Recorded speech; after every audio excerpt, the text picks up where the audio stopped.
Hi, I'm Andrew Miller. I'm a section editor for Respiratory Care, and I'm going to talk about some must-read review articles from last year. A little bit about me. As I said, I'm a section editor for Respiratory Care. I'm also a pediatric RT and ECMO specialist at Duke, and I've received honorarium from Sachs Communications and S2N Health.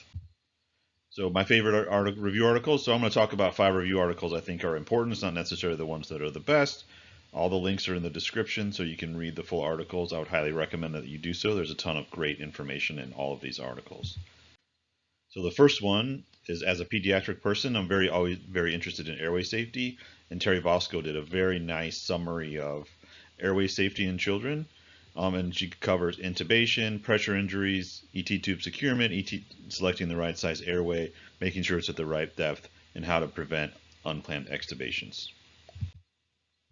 The second paper is a special article from Eduardo Morales Cabo Davila, Matt Schuba, and Rob Chapburn on a taxonomy of patient-ventilator interactions. So it's a really comprehensive article that really goes into a lot of depth about describing patient-ventilator interactions, and then it gives us a terminology that we can use and hopefully share between centers that not only allows us to diagnose the problem, but also some recommendations on how we can fix the patient-ventilator asynchrony.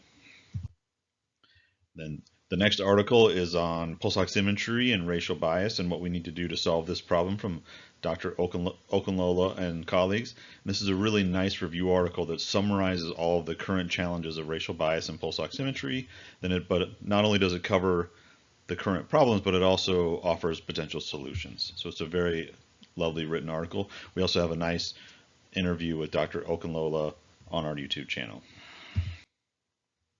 And then this is one of my favorites from Rich Calais. So if you've ever read his review articles, they are always, really magnificently written. And this is a really beautiful representation of his work where he goes into all of the various mechanisms of ventilator-induced lung injury, lung recruitment, and lessons learned in studies of ARDS. And this was the first annual Bob Kazmarek lecture from the AARC Congress.